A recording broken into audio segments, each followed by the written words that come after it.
Yeah, and thanks for everyone for coming out today. We'll try to go through some of the details of that, and then we'll be around for questions too with our senior team that we have here. So earlier today, we were made aware of a 911 call regarding a potential threat here at Halls Middle School. I want to begin by confirming that all kids are safe. Our security and law enforcement partners have cleared the building. Everything's good on that side. At this point, we just went ahead and dismissed the students for today because it's kind of hard to have school after something like this happened today. So we did that. So most students are off campus right now. We'll be meeting with the staff in a little bit just to talk to them for a second. So we have also been notified by the Sheriff's Department that 911 call was a hoax. And so we're very thankful for that, and that's definitely a blessing. What we did in the process of this today, all three of our Halls schools, the elementary, middle, and high, were placed on lockdown as a precaution as we were kind of looking to verify some of the things that were there. I just want to say thanks for the overwhelming response. I think you probably saw that. And that is scary. We understand that is scary to see that, but we're also grateful. Our partners, our law enforcement partners were here. Our security team was here and quickly in a big response, so we're thankful for that. And they, for us, I'll just say this from being in my truck driving over, like this was real. What we got was potential for a threat of some pretty serious harm, and so that was real to all of us until we were all here and confirmed again, and the Sheriff's Department cleared that. So I think you saw just the response and what we're capable of doing, what we need to do to make sure everybody's safe. I'll say again, as a father, I have a daughter in Knox County Schools too. I mean, this is something that I feel what parents feel, and a lot of us have our kids in these schools as well. And we wanted to be as responsive as fast as we could to families, but we also don't want to get out the wrong information. So it was important for us to stay in lockdown till we were clear, and then to be able to move from there. We were able to work seamlessly with our law enforcement to secure the building. We arrived, actually myself, as I arrived on the scene, I was stopped at the door and said, "Who are you?" And kind of superintendent, kind of I need to get into the school. But I, appreciate that. I mean, that's what we should be doing. No one's exempt from that. I want to say on every turn, Principal Strickland and her team did a great job from initial call, follow protocols the way they should be done. Again, I want to say our law enforcement partners from the Sheriff's Department, our security team, responded as well and took care of everything they needed to. From our timing, from the minute that we got the call, received the call for that, it took us 46 minutes to when we were notified to know that the buildings were cleared and that the threat had been taken care of at that point. And, again, I want to say as a leader of the school system how reassuring that is to me as a dad, as to our families. I think you should be reassured as well. That's a pretty impressive response. And that's what our families deserve, and that's what we expect of our team. So I thought that was great. We began the school year talking about safety. Even this week, we've talked a lot about safety with travel. This is another one of those examples where safety is the top concern for us, for our students. And I think, through weather the last couple of weeks, and now today we see in a safety response that we showed that. I think it showed today, too, the preparation that we have because we did think it was live, that how fast we went to protocols, and you saw what we're capable of being able to do again with our partners. I want to close just by reiterating, kids are safe. All of our kids are safe. Our schools are secure. Families, thank you for your patience. Thank you for trusting us with your students. Please continue to do that, and we will continue to work hard to earn that as well. So with that, our senior team's here. We have Chief Perryard, who's over our security department here. Dr. Garfield Adams, who's over operations side, it would be transportation, also security, and Dr. Keith Wilson, who's over academics. So if there are questions, we'd be happy to take those. Could you all also at time put the Gibbs schools on lockdown too? We had parents reaching out to us that they were also under lockdown today.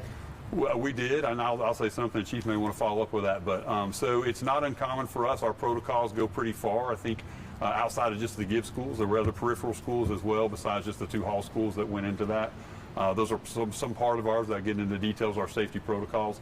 The Gibbs situation was something that the Sheriff's Department was involved in, and is really something that is part of their investigation and their follow-up on that side. But that is true. We confirmed that happened today. I want you to put your dad hat on again. You mentioned, and it mentioned before, you have a kid in Knox County Schools. Not as superintendent, but as dad. And gentlemen, if you all also want to chime in too, as a dad, when you hear that there could be a shooter in one of your schools, your first reaction, what goes through your mind? I think for me personally, the first thing's a prayer. It's just, you don't want you don't want to think of what could be there, and so you just go, okay, but we're the people who need to respond to that. Quickly, confident after you have that second, right, to know that we prepare for these things. I know Chief and Dr. Adams, and I've been part of those drills and part of what we've done to be ready for that.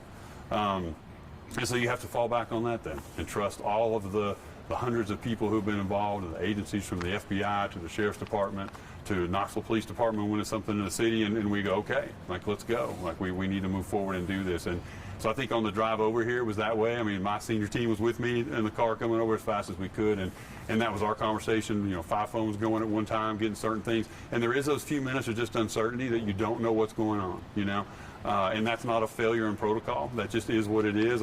I called Chief and probably raised my voice, but he did his job and said, how come we don't know? Or don't we have people on the ground? And he said, sir, they may have their guns pulled for all we know right now. And I was like, oh, like, that was kind of a sobering thought too. They did exactly what they were supposed to do in protocol. They don't answer their phones. They go into the danger to make sure that we can get our schools safe. So all those things going through our mind, and then quickly getting that report because there was such a response that the Sheriff's Department was clearing, sections by section. We were getting that report on the way over and then hit the ground right when they were clearing it. So again, grateful that this is what it was. Thankful to God that we didn't have anything more than that today. And then as we move quickly back, just very peaceful and confident that, man, we're ready. We don't ever hope it never happens. But just really just grateful for the response of everybody who did that. You talk about your protocol and getting word out. You even said, I'm not getting this information. Sure. Parents obviously feel the same way. Some feel they weren't told fast enough. They had questions blowing up at a time where information gets to people so fast. It felt like this got so slow. What does that process look like of making sure parents know as soon as possible, especially while they have kids in classrooms texting them saying we're locked down? Yeah, I mean, that's the thing. Like, we'll never be able to keep up with the speed of that individual, text, right? And for us, it's important. Like, in my mind, we do have a protocol to that. Our number one thing is safety of the students, and at that point, it was in all 3 of these buildings that we thought that the threat was left to. So that's the first thing that we want to do. And we have staff here as well, right? And all of those things. And then I'd say third on that is accuracy. We don't want to. There are a lot of things that could be said in those first 10 or 15 minutes. And there were a lot of things said. You're right. And so we just kept. We need to verify and tell the truth, and verify and tell the truth, and make sure we know that. And so, when the clear was made by the Sheriff's Department, quickly we were able to do that. But then even then we're going, okay, what are the next steps with that? And so you've got a lot to coordinate. You've got, at that point, if we're going to dismiss, we've got, where is everybody emotionally at that point, staff and students, and have some level of assessment there, which we were to be able to deploy a bunch of our school culture team here to help out in the front office, assess those things. The principal, again, did a great job. Ms. Strickland did wonderful in doing those things. So there's a lot of stuff we want to make sure of that becomes our immediate. I think if you kind of think of it in a way of an emergency room, the first thing you want to do is stop the bleeding, make sure you have those kinds of things done, and then you go, okay, now, that we got to a safer place, we can start having those conversations. So, again, as a parent, I understand that need to want to know right now. But we also need to make sure that safety is handled first, and then that we're ready to give accurate information, that we have good next steps. So, again, that's why we appreciate the patience. We think the 46-minute turnaround to that, and then to communicate as quick as possible, and then want to be accessible, even today to the media to answer questions as soon as we could, and make sure that the staff and students were fine. You all obviously on a delayed start today, and then an early release here. Is there going to be makeup time? And obviously, you've got to go to the board today. Yeah, with your new plan. this afternoon. What does it look like for students here at Halls who have now pretty much missed just another day of learning coming out of that? It was good talking to Principal Strickland, because when we actually brought Mr. Long came down from the high school too. I mean, because the Halls community is a very tight community. Those principals, even Mr. Lynn at the elementary school, that was a part of the conversation too. Where are your staff? Where are things? How are and again, 3 great leaders, and families should feel great about them as being the leaders of your schools. I was actually at Halls Elementary this morning doing the pickup line, so I was in the community, and it was good. But yeah, so it was good. Ms. Strickland felt comfortable about it. Really just asking. It's probably this has kind of been our protocol to think about release. A lot of conversations with family. A lot of families want to touch and see their children. And so we made that decision for the middle school. Really, at that point, the elementary and high weren't really at that level of threat. And this was kind of where it was centered. And then, that was probably the best way to handle it from there. So moving forward, we do have our school security, our school culture team. who actually was on the ground, about 8 to 10 members. That's kind of our protocol too. They'll follow up. They'll be here again tomorrow for any council support, for staff or for students who want to process through that and be there. And we'll stay here as long as they kind of continue to monitor that until that's not needed. So I know they were part of the conversation pretty quick, and once the kids were in a good place, they actually started helping out with checkout and things like that too. So we'll continue to provide that support. I have a couple of questions. Can you kind of take us through the timeline of the events? So did the call come into the school, or was it a 911 call the sheriff's office received and then the sheriff's office notified the school, or how did this play out? Chief, you feel comfortable to speak to that? So I have to be really careful because there is an ongoing investigation. I will say that the mode of communication to us was through 911 to our operations center, which is linked to the E911 center, and we were notified with our law enforcement partners almost in the same exact time. So we had folks pre-positioned here with KCSO and I just wanted to say first, hats off to my KCSO partners. They did an amazing job. They had the lead, obviously, and when they got this information, they were immediately spun my folks up, and they went into the schools. That is our job, is to make sure that every child in there is safe, and that if there is a threat, that we eliminate the threat immediately. So within minutes of us being notified, we were coordinating on the ground here and entering the buildings, and which is why we didn't know a whole lot other than they were locked down. And I can tell you, this is my community, so this is personal for me as well. We think the worst, but we just keep moving forward. And I just want to say my security officers did an amazing job. We came out in force out here, and we wouldn't have been able to do that without the board's support for the growth that we did this past 2 years. This is an exact example of why we needed the people we needed and the resources. And superintendent's been amazing supporting our division, and moving forward, we're going to be even better each time we do this. Hopefully, we just do it for exercises in the future. And a couple of follow-up questions. Are there school resource officers here, and about how many agencies responded and which agencies did respond? So I won't tell you how many. There are school resource officers here on campus, but I won't tell you the deployment out of the respect of my partner. But I will tell you that our officers work every day here on campus, as we do on many campuses. We train together. We actually did 2 exercises that were very similar to this, eerily similar, to 2 high schools this past year, where we practice interoperability, making sure we're all on the same page. We clear the buildings exactly the same. So we were one fluid team. We attach to our partners, and we move forward. So yes, there is pre-positioned folks here, both on the campus and in the area. We actually had patrols at the area that were able to respond within minutes to the site. So we had over, I can tell you from our perspective, we had about 13 officers here within 20 minutes. So. And, as a superintendent and parents yourselves, how does that make you feel, I guess, knowing that, God forbid, something like that does happen, but the quick response, and that knowing that officers are here on campus or just right down the corner as well?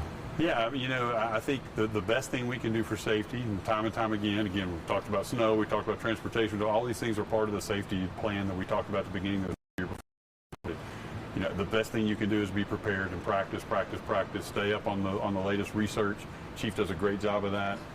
The relationships that he has and that I've gotten to meet through be it even Secret Service, all these kinds of folks that have been involved in things that we've done and drills and been part of. It's not just kind of like one of those check the box things. They are living relationships. Sheriff Spangler, Chief Noel. On a regular basis, conversations with those folks, and we all learn together, because if we don't have that level of communication, we can't keep everyone safe. Chief, can maybe you speak to this?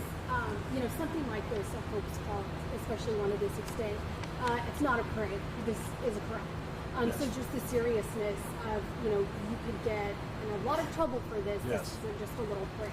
Yeah, I spoke to the board on this early, I think last year, about the seriousness of these types of incidents, where it's a crime, and the sheriff takes it very serious, the DA's office takes it very serious, and we're all in the same, singing in unison, that if you do things like this, you will go to jail. We will treat you as if you shot the school up yourself, because there's no dividing line there. You're responsible for all these kids being, all the resources being spent and scaring people, and it's a terroristic threat. It's no different if if a terrorist group, international group, called our school, we did it. So I want parents to understand, talk to your kids, tell them about the seriousness of saying these things, even if because there's no such thing as a joke when you're threatening to hurt others. Superintendent, can you just talk about the decision you all made to release the students early after something like this? Yeah, I mean, you know, that's we through those things, work a lot with us, kind of see where things deal with.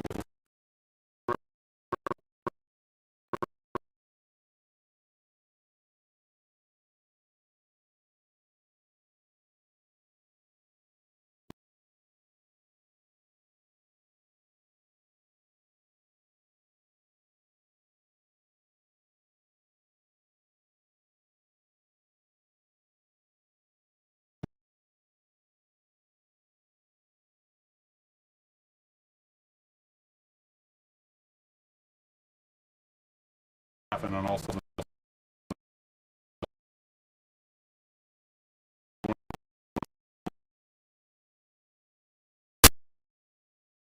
comes to those kinds of things. Anything else we left out you all feel like you need to address? We're okay. Okay. Chief, real quick, can you state and spell your first and last name for us, please? Sure, it's Jason, Jason, Perriard, P-E-R-I-A-R-D. And then your title with KCS. Chief of Security.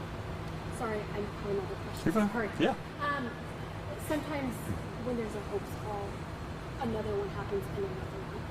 Any extra precautions that you all will be taking, you know, from today moving forward to prevent this, have extra eyes out, anything like that? What you're describing is the contagion effect? Yeah. Yeah, absolutely. We always plan that there's possibility for copycats, but our plans are our plans. We treat everything as a threat, and we can't afford to be wrong. And every single time we're going to respond with the most amount of resources we can muster to make sure that every one of those kids go home to their parents. So regardless of whether it's a hoax or not, we treat everyone as a real deal every single time they happen. Y'all are good, we're good. All right. Thank you guys. Thanks for being here too. We appreciate it. Appreciate it.